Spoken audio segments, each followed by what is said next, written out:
আসসালামু আলাইকুম প্রিয় ভিউয়ার্স, সবাইকে ক্যারিয়ার এ টু জেডে স্বাগতম। আজ 15ই মে দৈনিক সমকালে আগামী বাজেটে মহার্ঘ ভাতা সংক্রান্ত একটি গুরুত্বপূর্ণ প্রতিবেদন প্রকাশ করেছে।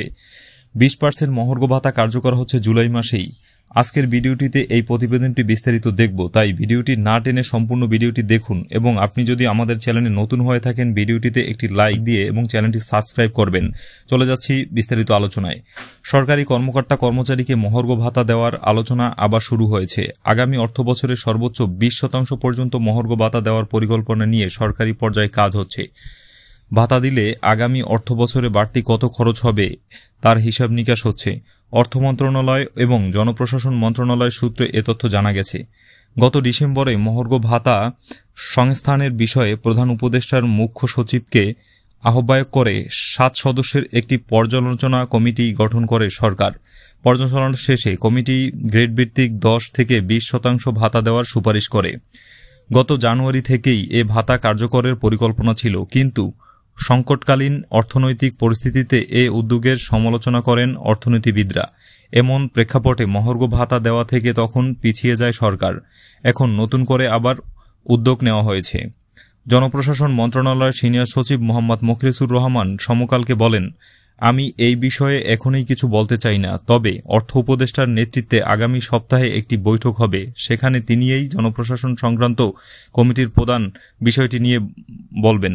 মহার্ঘ ভাতার প্রস্তাব প্রণয়নের সঙ্গে যুক্ত এক ঊর্ধ্বতন কর্মকর্তা জানান, প্রতি 5 বছর পর পর সরকারি চাকরিজীবীদের নতুন বেতন কাঠামো হওয়ার নিয়ম রয়েছে। 2015 সালে সর্বশেষ কাঠামো কার্যকর হয়, কিন্তু নতুন বেতন কাঠামো এখনও হয়নি। এ কারণে মহার্ঘ ভাতা দেওয়ার পরিকল্পনা নেওয়া হয়েছে। তিনি বলেন, উচ্চ মূল্যস্ফীতির কারণে 11 থেকে 20তম গ্রেডের কর্মচারীদের জীবনযাপন কঠিন হয়েছে। সার্বিক প্রেক্ষাপটে বিবেচনায় নিয়ে নতুন বাজেটে মহার্ঘ ভাতা ঘোষণার প্রস্তুতি নিয়েছে অর্থ বিভাগ। অর্থ উপদেষ্টার নেতৃত্বে গঠিত জনপ্রশাসন বিষয়ক কমিটিতে নীতিগত অনুমোদনের জন্য এই বিষয়ে প্রস্তাব উপস্থাপন করা হবে। কমিটি অনুমোদন দিলে চূড়ান্ত অনুমোদনের জন্য প্রধান উপদেষ্টার কাছে উপস্থাপন করা হবে। সূত্র জানায়, বৈঠক উপস্থাপনের জন্য একটি খসড়া প্রস্তাব তৈরি করেছে অর্থ বিভাগ। প্রস্তাব অনুযায়ী মহার্ঘ ভাতা ঘোষণা হলে ইতিমধ্যে পাওয়া সরকারি চাকরিজীবীদের বাড়তি 5% ইনক্রিমেন্ট থাকবে না। সে হিসাবে বিদ্যমান 14.5 লাখ সরকারি চাকরিজীবীকে মূল বেতনের 20% হারে মহার্ঘ ভাতা দেওয়া হলে আগামী বাজেটে বাড়তি ব্যয় হবে প্রায় 7,000 কোটি টাকা। অর্থ বিভাগের খসড়ায় 11তম থেকে 20তম গ্রেডের কর্মচারীদের সর্বোচ্চ 20% এবং প্রথম থেকে 10ম গ্রেডের কর্মচারীদের 10 বা 15% হারে ভাতা দেওয়ার বিকল্প প্রস্তাবও রয়েছে। প্রথম থেকে 10ম গ্রেডে 10% দেওয়া হলে 6,000 কোটি টাকা বাড়তি অর্থের প্রয়োজন হবে। অন্যদিকে 15% দেওয়া হলে ব্যয় দাঁড়াবে প্রায় 6,500 কোটি টাকা।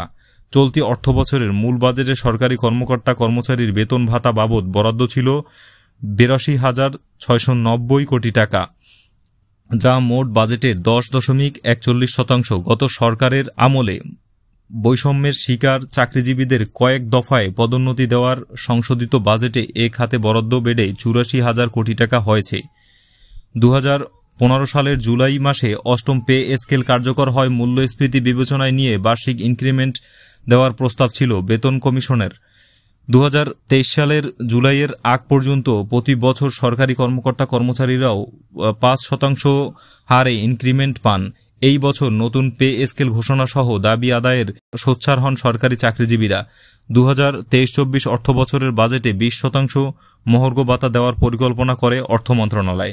তো ভিউয়ার্স, আজকের ভিডিওটি ছিল এই পর্যন্ত। পরবর্তী ভিডিও আসার আগ পর্যন্ত সবাই ভালো থাকবেন। আল্লাহ হাফেজ।